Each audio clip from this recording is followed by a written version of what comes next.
ছেলে দোষী বলে আপনি মাকে দুষছেন, আর সেই মায়েরই আরেক ছেলে কিরম বিদ্বান, বুদ্ধিমান, ভদ্র, নম্র। কই, তখন তো আপনার মুখে শচীর কোনো প্রশংসা শুনিনি। ছেলে খারাপ হলেই মায়ের দোষ, আর ছেলে যখন ভালো হয় তখন সব কৃতিত্ব আপনাদের। কেঁদো না শচী, নিমাই নিতান্তই ছেলে মানুষ, ঘাড়ে গর্দানে বড় হয়েছে তো কি। আরে বাবা, বয়স তো মাত্র 5। সব আমারই দোষ গুরুমা।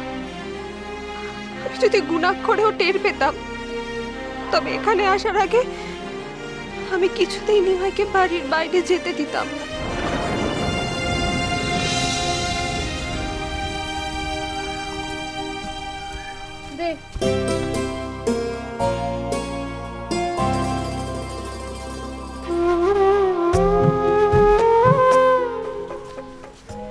ও মা, মা গো শোনো না, আমি কারোর কাছে আক্ষসা শিখবো না,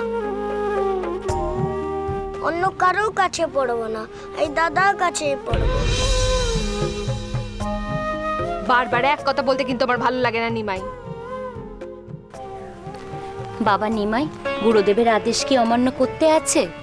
ওই পণ্ডিত মশাইকে যে গুরুদেবই ঠিক করেছেন, এখন যদি তুমি ওই পণ্ডিত মশাইয়ের কাছে না পড়ো, তাহলে উনি যে রাগ করবেন। আয় গোড়া, আমি তোকে শিখিয়ে দিই ওখানে গিয়ে তোকে কি করতে হবে। হাতে করে হয়ে গেলে গুরুমশাইয়ের 2 পায়ে ভক্তি ভরে প্রণাম করবি, বুঝলি? তারপর প্রণামী দিবি গুরুমশাইকে। ওই ঝুড়িতে যে ধুতি আছে সেটা গুরুমশাইয়ের কাঁধে দিবি, তারপর হাত জোর করে বলবি, আমার প্রণামী গ্রহণ করুন গুরুমশাই। মনে থাকবে? হ্যাঁ দাদা, মনে থাকবে।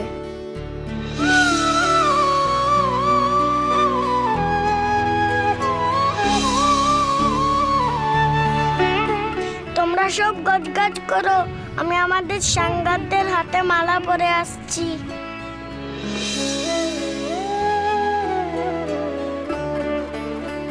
যাক বাবা, তার মানে ছেলে রাজি হয়েছে। হ্যাঁ,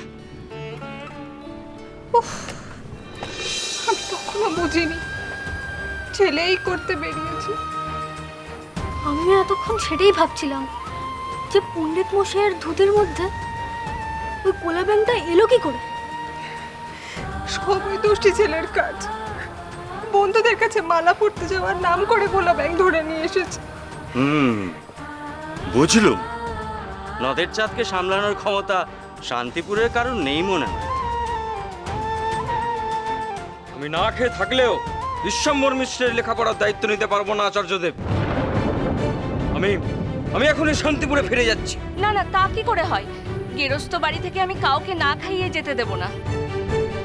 পণ্ডিত মশাই, দয়া করে একটু অন্ন গ্রহণ করে তবেই শান্তিপুরে ফিরবেন। নিমাইয়ের জন্য পায়েসটা করলাম, ছেলেটা না খেয়ে যে কোথায় পালালো। শচী ঠাকুরুন, তুমি চলো, তুমি আর বিশ্বরূপ খেয়ে নেবে। মালিনী আমার নিমাইটা না খেয়ে চলে গেল, ওকে ছাড়া আমি কি করে খাই বলো তো? ভাই না খেলে আমিও খাবো না। বেশ, ঠিক আছে, আমি তোমাদের সবার জন্য খাবার বেঁধে দিচ্ছি। তোমরা বাড়ি ফিরে নিমাইয়ের সাথে একসাথে খাবে। আসুন পণ্ডিত মশাই, আসুন গুরুমা। তুমি আগে পণ্ডিত মশাইকে খাইয়ে দাও মালিনী, পরে সবাই আমরা একসাথে বসে যাব। আসুন পণ্ডিত মশাই, আসুন আসুন।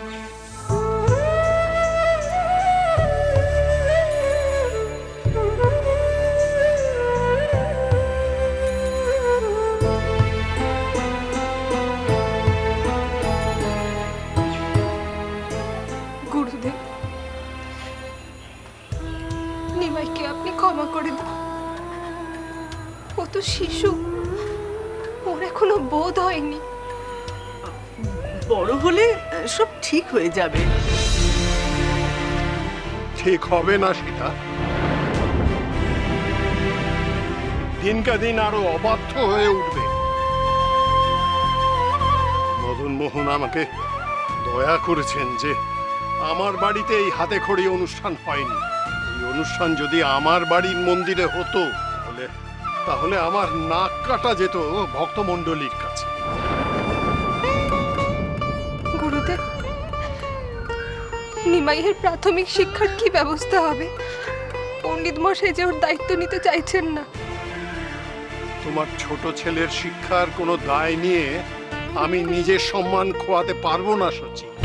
ওনার যা ভালো বোঝে তাই করবে। তাছাড়া শ্রীবাসের অতীন্দ্রিয় ভাব লোকে বিশ্বম্ভর নাকি প্রভুর অবতার। তারপরে প্রভুর শিক্ষাগুরু হয়ে এসেছিলেন সন্দীপনী মুনি। মুনির অবতার বালক বিশ্বম্ভরের কাছে সন্দীপনী মুনির মতো নিশ্চয়ই কোনো মুনি আসবেন শিক্ষা দিতে। কি তাই তো শ্রীবাস?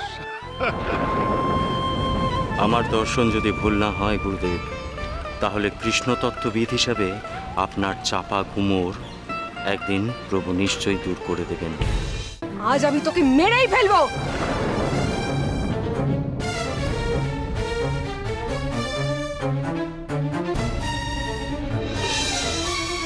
আজকে আমি তোকে মেরেই ফেলবো। দাঁড়া দিদি, সবকিছু দাঁড়া দিদি, কি করছো কি?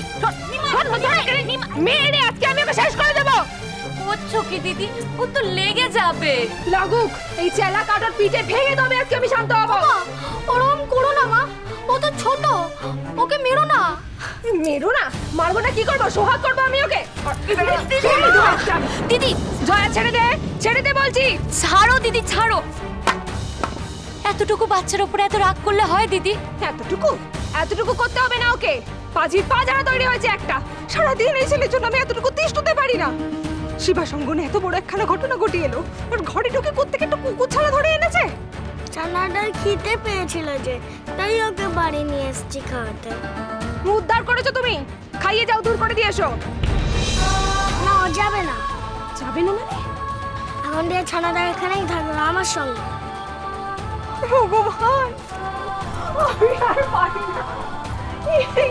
এই দেব ধরে ধরে মানত করে শেষে এই পাঠিয়েছে দেবতা আমার ঘরে। কাকে পাঠিয়েছে বল দেখিনি?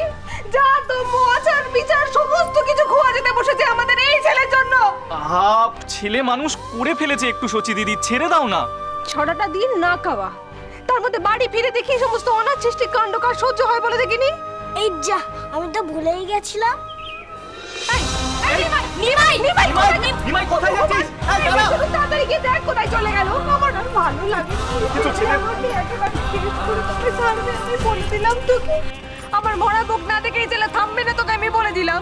উফ, প্রসাদগুলো নিয়ে কোথায় চলে গেল আবার কে জানে। তুমি চিন্তা করো না মা, ভাই এক্ষুনি ফিরে আসবে। আমি জানি ও কোথায় যেতে পারে। ও নিশ্চয়ই নিজের বন্ধুদের প্রসাদ খাওয়াবে বলেই গেছে।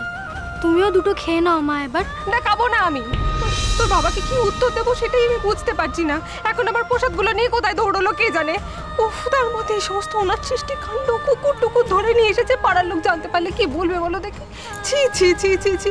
এই ঈশান, যা তো ওকে পুকুর পাড়ে বেঁধে দিয়ে আয়, তারপর জানাজানি হলে এক কাণ্ড হবে। উফ, ওকে খাওয়াতে নিয়ে এসেছিল গোড়া, কিছু খাইয়েছে? এক সরা দুধ খেয়েছে। তাহলে ঠিক আছে, পুকুর পাড়ে গিয়ে বেঁধে রাখো। 2 বেলা ওখানেই খাবার দেওয়া হবে।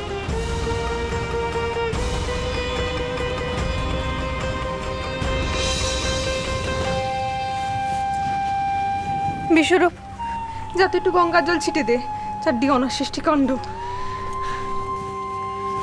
ওসা বোঝা বাগানে একখানা কাপড় মেলেছিলাম, মনে হয় শুকিয়ে গেছে, একটু এনে দে দেখি। ঠিক আছে। চন্দ্র, তুমি বসো। না গো সচি দিদি, এখন আর বসবো না, তুমি ব্যস্ত হও না। সর্বজয়া ফিরলে ওকে নিয়ে আগে শ্রীবাস দাদার ওখানে যাব। ওরা নিশ্চয়ই অপেক্ষা করে আছে। ভালো করে ছড়াতে দেখি, কোথায় কোথায় ছুঁয়েছে কে জানে বাবা। ও দিদি, তোমার এই শাড়ির অবস্থা কি? কেন, কি হয়েছে? দেখো, শাড়ির পার কোথায় গেল? কি দেখি, এটার কথাই বলছিলে তো তুমি? পিছনের বাগানে তো এই একটাই শাড়ি শুকাচ্ছিল। দেখো দেখো দেখো দেখো কি কাণ্ড দেখো।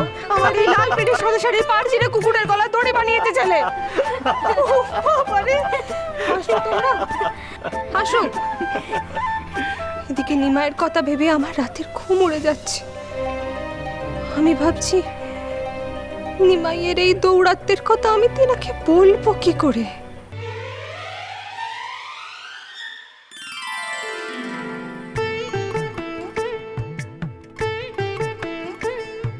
বাহ, মালিনী খুড়ি কত কি বানিয়েছে।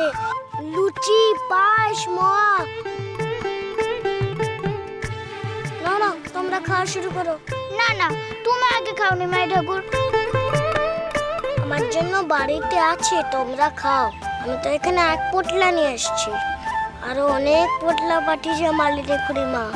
খেয়ে দেখো, আর মালিনী খুড়িমায়ের হাতের রান্না খুব ভালো। তুমি না খেলে আমরা কি করে খাই ঠাকুর? তা কেন, আমি তো আছি এখানে। আমি তোমাদের খাইয়ে বাড়ি গিয়ে খাবো। না না, আগে নিমাই ঠাকুর খেয়ে পেশাদ করে দেবে, তারপর আমরা তা খাবো। হ্যাঁ, আগে নিমাই ঠাকুর পেশাদ করে দেবে খাবার, তারপর তা আমরা খাবো। আচ্ছা আচ্ছা। আর পারি না। এই দেবদেবী ধরে ধরে মানত করে শেষে এই পাঠিয়েছে দেবতা আমার ঘরে। কাকে পাঠিয়েছে বল দেখিনি? যা তো আচার বিচার সমস্ত কিছু খোয়া যেতে বসেছে আমাদের এই ছেলের জন্য। ছেলে মানুষ করে ফেলেছে একটু, সচি দিদি ছেড়ে দাও না। ছড়াটা দিন না খাওয়া, তার মধ্যে বাড়ি ফিরে দেখি সমস্ত অনাথ সৃষ্টি কাণ্ড কার সহ্য হয় বলে দেখিনি? কি হলো নিমাই ঠাকুর, খাও। আর মা এখনো খায়নি, আমি একা একা কি করে খেতে পারি বলো? আর মা না খেলে আর খুব কষ্ট হয়।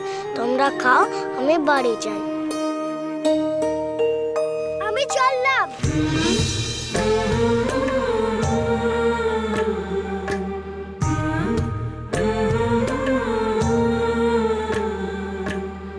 নদীর নিমাই সোম থেকে শনি সন্ধে 7টায় আকাশ রাতে।